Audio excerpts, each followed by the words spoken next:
Welcome, everybody. This is the very first match in the CALLOUS Invitational 3 tournament, and these guys did not waste a lot of time. Less than 2 hours after recording the video that you guys just saw, with all the pairings being announced, with all the pre-tournament hype, these guys are already playing. It is not even Monday yet. This is Sunday night. UD and Charmflash, that is Zamiauto as he used to be known. They are getting right into it, and this is quite an interesting pairing. UD, Ugly Duckling, has been an SPL player for a number of years now. Charmflash, on the other hand, wow, what a turn one for him. What a turn one for Charmflash.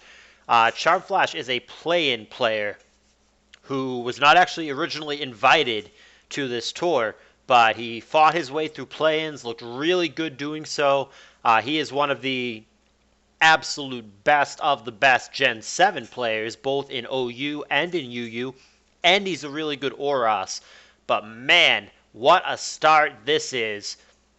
Fire Blast into Zapdos on turn 1, ends up nailing Steelix and burning it, and then the Steelix is just all but useless at that point, and Pursuit just takes him out. So UD loses Steelix for actual nothing, unless you put value on the information, and the only information we're gaining is, okay, it's a special tar. That's cool, that's good to know, but he loses an entire Pokemon for it.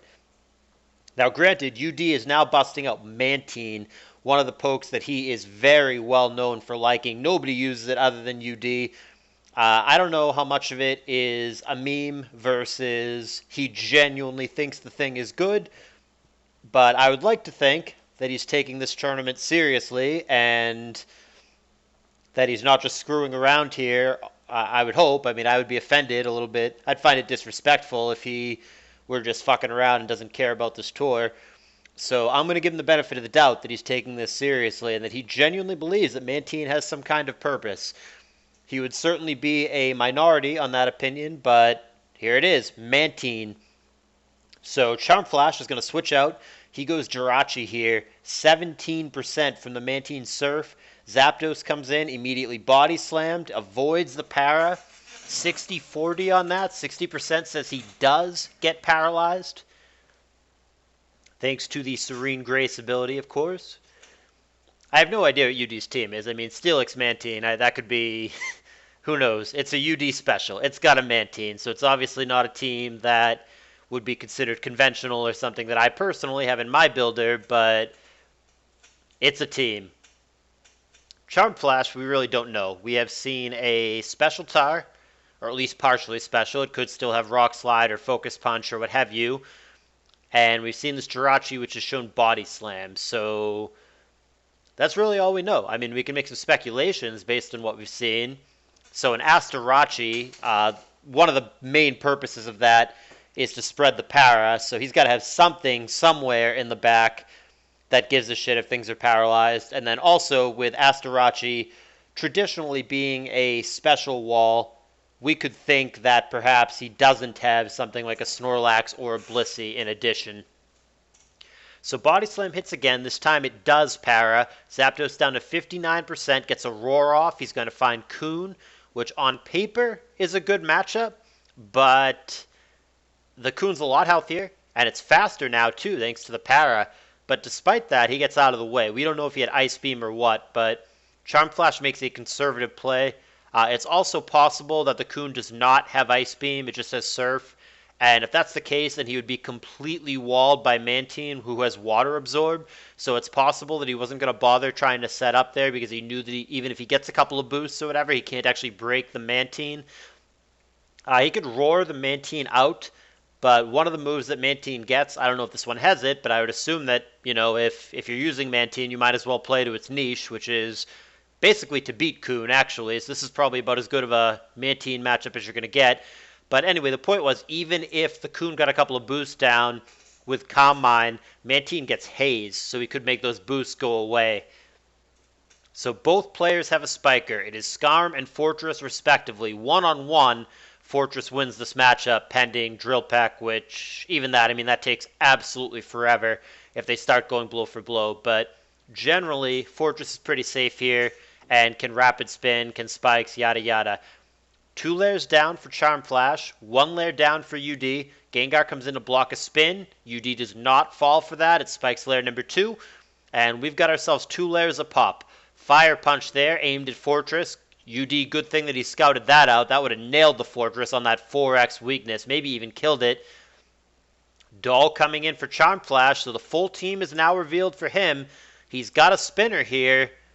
Zapdos wakes up, lands Toxic, and Charmflash goes straight for Rapid Spin, not playing around the possibility of a Ghost. There very well still could be a Ghost, but it did not come down there if there is one at all.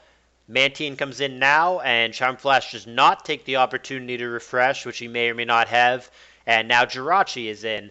Goes Body Slam again, and fails to find the para on the 60-40 against the Zapdos. This is a matchup we very well may see repeatedly throughout the match.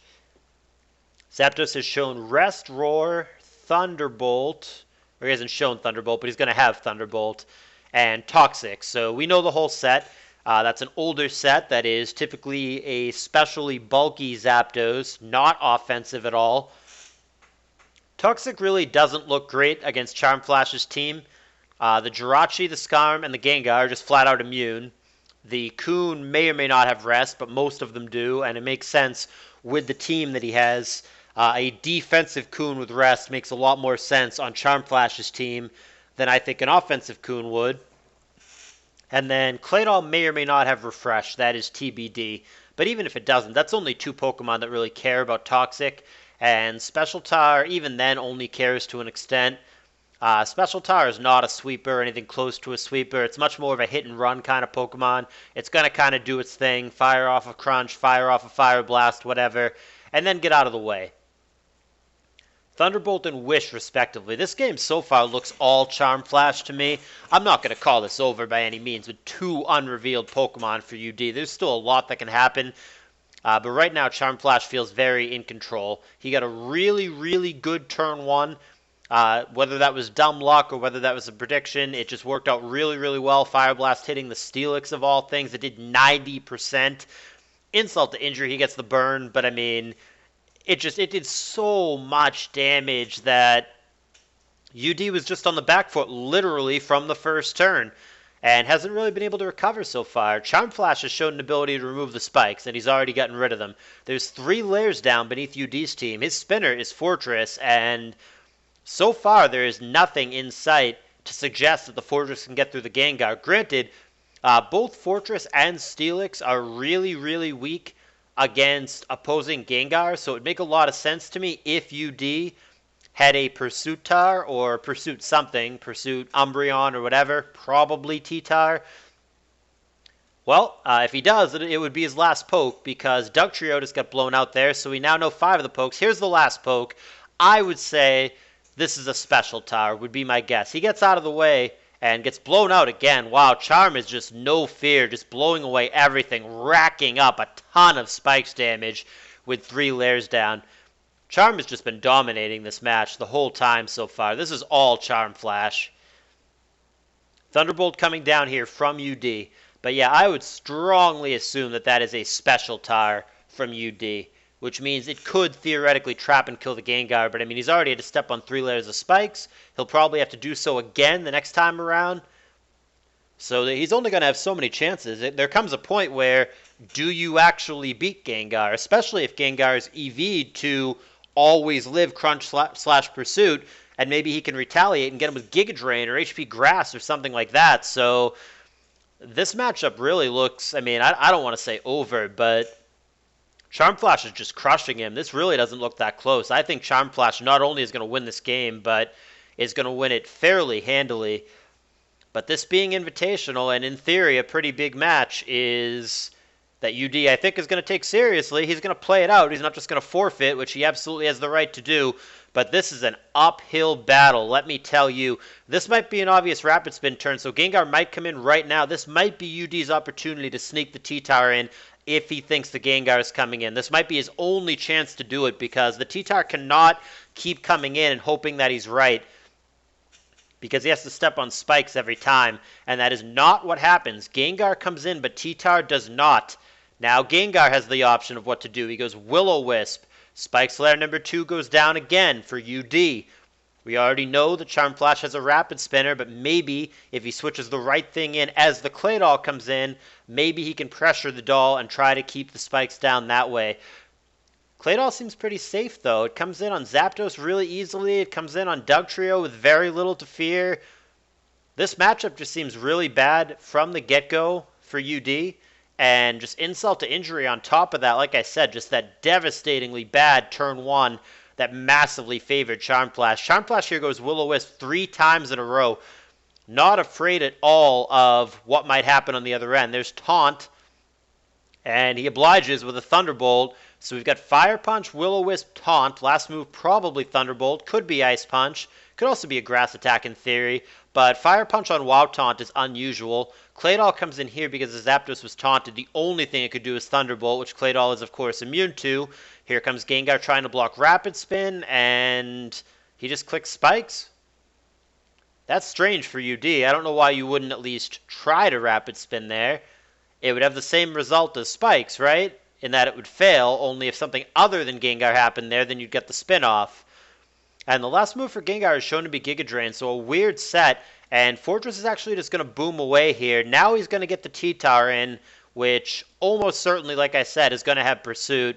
See what Gengar wants to do about that. It might be too little too late. Even if the T-Tower were to succeed in removing the Gengar here, I'm still trying to figure out how UD wins, because Charmflash inevitably is going to get that Claydol in and get rid of the spikes, and UD cannot prevent that. And UD's Spiker and his Spinner, which is the same Pokemon, the Fortress, is already gone.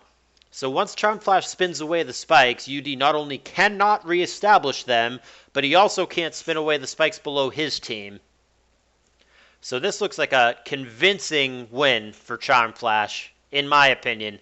I'm trying to think of just the path to victory that would lead UD back into this game, and I'm just not coming up with what that is. I'm really not. There's no sweeper. It's certainly not Mantine. It's certainly not a Zapdos that can't even break the Claydol. It's certainly not Dugtrio. It just seems really, really hard for UD to win. Now, granted, I don't know about this Claydol decision. That seems like an unusual switch to me. Yeah, the Coon's at 100% and it's awake, so I'm surprised he doesn't go Coon here. I mean, yes, it might meet the Mantine, but it forces out the T-Tar. Maybe he thinks the Claydol is not very useful in this matchup other than Rapid Spinning. I don't know if I agree with that. It comes in safely on the Zapdos. He just goes straight EQ instead of Rapid Spinning. That's an interesting decision. I think it's going to work out, though, because there's nothing that UD can have here that can one-hit KO the Claydol without a crit. And yeah, he's not even going to try it. He's not even going to go like Dougie HP Bug or Mantine Surf fishing for a crit. He's just going to concede, all right, there's nothing I can do. I'm going to go to Zapdos. I'm just going to rest. And he thinks that's the best use of his turn. Charmflash, of course, takes the opportunity to just Rapid Spin, and he might just boom on him now. I don't see what else Claydol's going to do. What are you going to do, Psychic him here? I might just blow up, if he even has that. What have we seen? We've seen Rapid Spin, Psychic EQ. Last move could be Ice Beam or Boom. I don't think it's refreshed at this point. I think he's had opportunities to use that where it would have made a lot of sense, and he just didn't. So I'm going to rule that out. I'm going to say the last move is, like I said, either Ice Beam or Boom. And if he does have Boom, I think he should do that right now. He sees it differently, and he's going to go to Skarm. Zapdos is going to kill a Sleep Turn. The only purpose of going to Skarm here is to blow something away. So that's going to let Zapdos kill a Sleep Turn. There's the blowout. He was trying to find Dugtrio to rack up the Spikes damage, but he didn't. And he's going to not find it again. He's going to roar out the Mantine and then the Zapdos, respectively. Protect here just to get lefties on the obvious wake-up turn. This is still a free switch for Claydol if that's the way that he wants to go. And he does. And it's just a roar. That's going to drag out the Jirachi that we haven't seen in a while. We know that it's got Body Slam and Wish. Haven't seen anything else from it, right? Just kidding. We've seen the whole set. See, I'm a good narrator, guys. There's Claydol on Zapdos now. Now it's Jirachi again. And that is going to blank a Toxic. Mantine comes in now. And Claydol comes in now. I still think Claydol should just boom if he has it. I feel like he's had a couple of good opportunities. So maybe the last move is just Ice Beam because both Refresh and Boom have had opportunities where it just feels really obvious that that's what he should do, but he hasn't. And I think Charmflash is good enough to where he would have taken those opportunities if they had been available. So I think that the last move, just by process of elimination of, hey, he had opportunities, didn't take them, like opportunities that I felt were like really obvious and really straightforward. I think based on that, you could probably say that it's not refresh or boom. So I think the last move is Ice Beam. Claydol comes in again and gets roared out again, finds Coon. Coon is, if it's just the traditional Calm Mind, Rest, Surf, and Roar set, which is what I would guess it would be based on the rest of the team, it is hard-walled by Mantine because its only attack is Surf, and it gets water absorbed. And the last move is Boom. A lot of patience from Charmflash. I would have used that before, but he was very, very patient with it, and I think he definitely convinced me, and I think he probably convinced UD as well that he just doesn't have it. And as such, he's going to take a poke down. I think the poke he was really trying to take down, ideally, is probably the Mantine, so the Coon can just sweep. But he'll get the Zapdos, which is certainly helpful. And now it's just a matter of getting the Mantine out of the way in whatever manner he wants to do that. Right now, he's chipping on the Dugtrio here, who really, really hates those spikes, but not a lot you can do. Protect here finds Rock Slide. Scum can stay in on that if he wants. He could also just switch to Jirachi, but he's not too afraid here. There's Whirlwind for Mantine again. Mantine is obnoxious defensively for a couple of Charmflash's things, but the problem is, if it really comes down to it, if it really just comes down to a grind and PP stalling him out, Mantine will, in fact, be PP stalled out because he has no offensive presence whatsoever. He has no chance to sweep. And that is exactly what we're going to see here. Dugtrio dies to the spikes via Whirlwind. Mantine is the only Pokemon left standing. I'm surprised UD is not conceding. At this point, it is absolutely unwinnable, pending Lightning striking Charmflash's house and knocking out his internet. But UD is going to play out the match. Toxic connects here. Does Mantine have rest? We have seen Surf, Protect. Protect probably rules out rest, so yeah, UD is just playing it out to be a gentleman, but he's dead, and it's going to be a 1-0 series lead for underdog and play-in player Charmflash. Game 2 will also be live narrated when it happens. I'm just waiting for these guys to go through the motions, but I believe we're almost there. Oh, no, wow, he does have rest. Alrighty, I guess we're grinding it out. Let me just click skip to end here. I don't want to fall too far behind. There we go. I knew it was going to end soon. They were playing faster than this thing wanted to go, but yeah, it was not winnable at that point, and UD is not going to waste his time or our time. Game 1 is going to go to Charmflash. I will bring you guys Game 2 in a moment, but give me a thumbs up. CALLOUS Invitational 3, boys. It's on. Hype, hype, hype. I will see you guys in the next game.